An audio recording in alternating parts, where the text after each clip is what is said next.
Welcome to this video on the elements of performing a top-notch regional anesthesia procedure. A regional anesthesia procedure is more than sticking a needle in the right place. By the end of this video, you will be able to describe each step and the importance of each step in a regional procedure. So let's get started. A pro smoothly performs all the important steps that go into providing regional analgesia for a procedure, from patient assessment, plan development, patient and equipment setup, to performance of the block and patient follow-up. Needle skills are only one aspect of a good block. A fundamental aspect of regional anesthesia is understanding the anatomy relevant to the block, what regions will be anesthetized with the block, and what tissues will be disrupted or painful due to surgery or patient injury.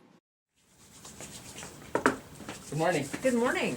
Ms. Smith? Yes. Hi, my name is Dr. Peter Bamicale. I'll be the anesthesiologist resident doctor taking care of you today. Okay. All right, so the patient assessment should review all of the items you typically would prior to performing any anesthetic, including a review of the history, past surgical history, allergies, medications, NPO status, labs, any other prior anesthetic records.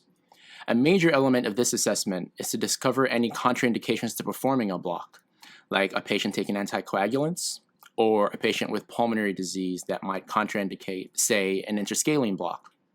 Also, make sure the surgical consent has been signed. Just like your review of prior airway records is important, it is helpful to review the regional anesthesia procedure notes. Wouldn't you like to know if the previous anesthesiologist had a difficult time with a block? Or what was the depth to the epidural space? Was there any aberrant anatomy?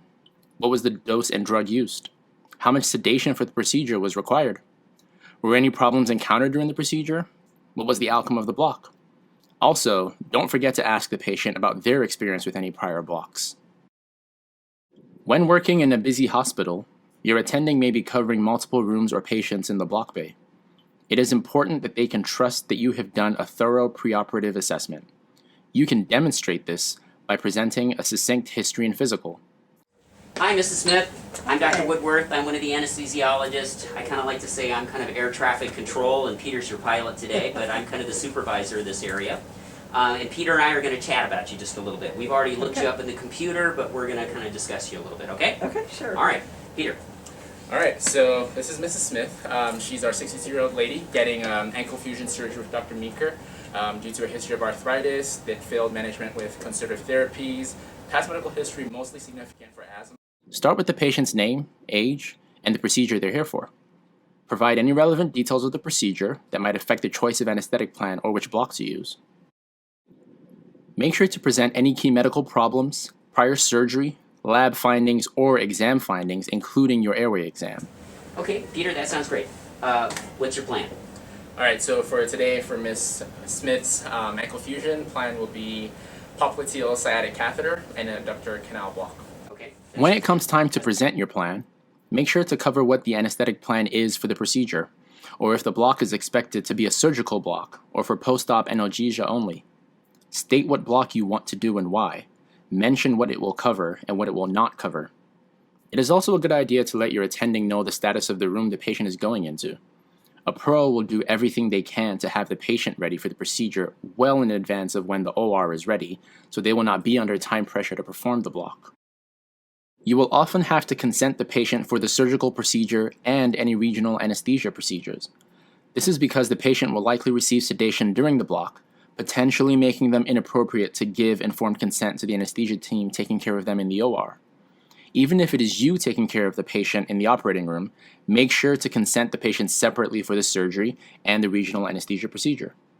Some institutions even require a separate consent form for the regional anesthesia procedure. When discussing consent, it is a good idea to discuss the possibility of permanent nerve damage and document that you had this discussion in your preoperative plan. Prior to bringing the patient to the operating room or procedure area, make sure you have obtained any medications for sedation or for the procedure. Make sure the emergency equipment and drugs, including a local anesthetic systemic toxicity rescue kit, is immediately available. The emergency equipment may only need to be checked once per shift unless it has been used during the day. Make sure you have all the necessary procedure equipment and that it is set up properly and in the correct position for the anticipated block and patient position. When the patient is brought to the procedure area, monitors are applied. Most institutions will place the patient on oxygen and apply EKG, blood pressure cuff, pulse oximeter, and end-tidal CO2 monitoring because the patient might receive sedation. Each institution will have its own protocol for a procedure timeout. It will usually involve verification of the patient, the procedure, the operative side, and the planned regional anesthesia procedure. A good block has the patient properly positioned, the equipment set up to optimize ergonomics, the bed height optimal for the operator's hands, and the ultrasound machine in the proper position, ideally so the operator's line of sight is along the plane of the ultrasound beam and the needle path. Aseptic technique varies between institutions.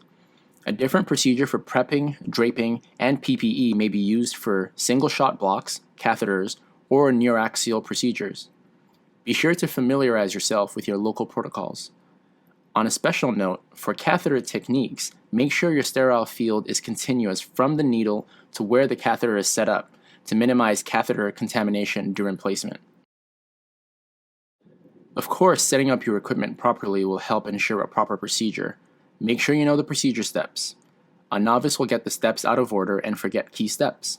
This interferes with the efficiency of the procedure. A pro knows the procedure steps cold and anticipates the next step in the procedure so that if they have an assistant, the assistant is prepared to help them.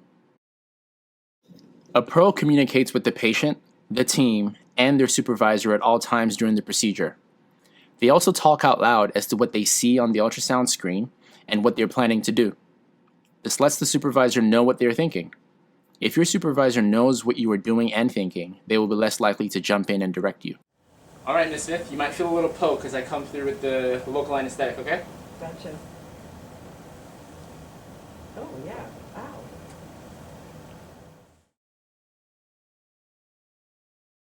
Once the procedure is complete, it is time to complete some of your documentation. Make sure you complete any orders and procedure notes. Don't forget, a pro uses the procedure note to communicate any key elements to future providers, like needle depths to target, aberrant anatomy, doses of drugs, or patient reactions to the procedure. It is also important to document how the patient tolerated the procedure or any complications.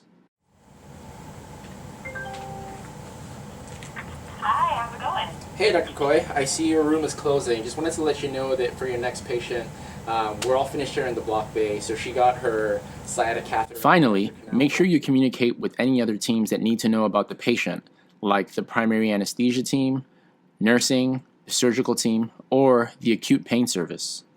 Okay, you aren't done yet. A pro will check on the outcome of their block if there is time before the patient has to go to the OR or the surgery begins. Ask you to tell me how well you can feel some of these sensations. You feel this? A little tiny bit, not much. Okay. Compared to, say, up here. Oh. At a minimum, check on your patients in the PACU to see how they're doing. Document in a post-op note their pain control and how the block is working. If you need to do anything like bolus a catheter, make sure you document what you did and why. Same thing if you need to replace a catheter or redo a procedure. All of this information is critical for other teams caring for this patient. Sure. Has she required any of her opioid PRNs? Not yet, no. No? Great. Hey, Ms. Smith. Hey, it's Dr. Bamakali from earlier in the block bay. Mm-hmm. How are you feeling? Good. How's your ankle? Fine, I'm feeling the handle. Great. Finally, a real pro checks on their patients the day or two after surgery. They check for patient satisfaction with the procedure, pain control, and to see if there are any problems or complications. Okay, that wraps it up. Remember, you are not just trying to learn how to guide a needle to a target or be a needle jockey. On your rotation, make sure you work on each one of these important aspects of blocking like a pro.